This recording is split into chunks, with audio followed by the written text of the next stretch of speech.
สองไม้ปองเป็นคู่กันแล้วหวังเป็นผัวทิพย์เมียแก้วแน่แล้วก็ความสุขสันต์ขอมอบชีวิตจิตใจไว้อกเดียวกันต่างก็ศรัทธายึดมั่นไฟฝันถึงวันวิวาห์พ่อแม่ญาติมิตรต่างคิดก็เติมเสริมสร้างช่วยเป็นภาระทุกอย่างให้สมดังปรารถนาแด่คู่สมรสสมฮักสมดังอุลาพี่น้องเพื่อนฝูงทั่วหน้าต่างก็มาให้อวยพรใส่จงของหักให้ยืนยาวมันอย่าแปรพันชวนวันแก่เท่าลงไปทรัพย์สินเงินทองขอจงหนึ่งน้องหลังไหล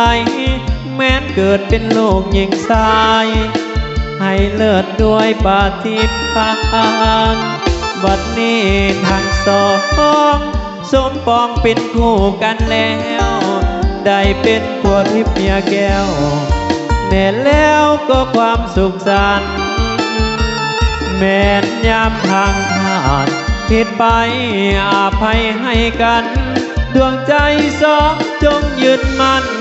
ต่อคำขวัญผัวเดียวเมียเดียวเอาเส้นจะปอดจะสาวเกี่ยวกันเด้อเกี่ยวเอาหักเอามีเกี่ยวเอาโศกเอาลาบเด้ออันยันเด้อเบิดสบายอันสร้างเรือเกลือนเด้อพี่น้องเด้อโดยเฉพาะเจ้าเป่าเจ้าสาวเลี้ยงทรักอันกิ้งตะโลเลี้ยงระบบอันกิ้งรังกอง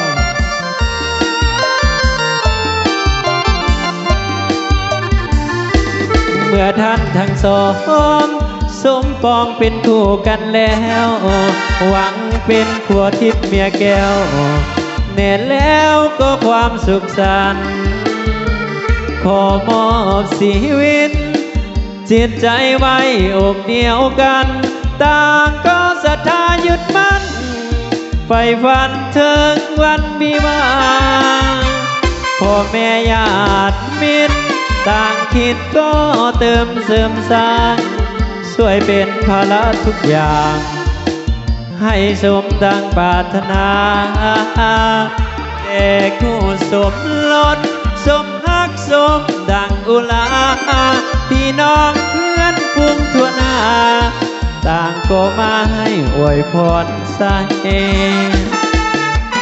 จงของหักให้ยืนยาวมันอย่าแปรพันส่วนวันแก่เท่าลงไปทรัพย์สินเงินทองขอจงหนึ่งน้องหลังไหลแม้นเกิดเป็นลูกหญิงชายให้เลิศด้วยปาฏิหาริย์สองไม้ปองเป็นคู่กันแล้วได้เป็นผัวทิพย์เมียแก้วแน่แล้วก็ความสุขสันต์แม้นยามทางผ่านผิดไปอภัยให้กันดวงใจสองจงยึดมั่นต่อคำขวัญผัวเดียวเมียเดียวเส้นจะบ่าวจะสาวเกี่ยวกันรอบสุดท้ายวันนี้จัดเป็นซองเพลงซ้อนเลยวันนี้เป็นควันมาก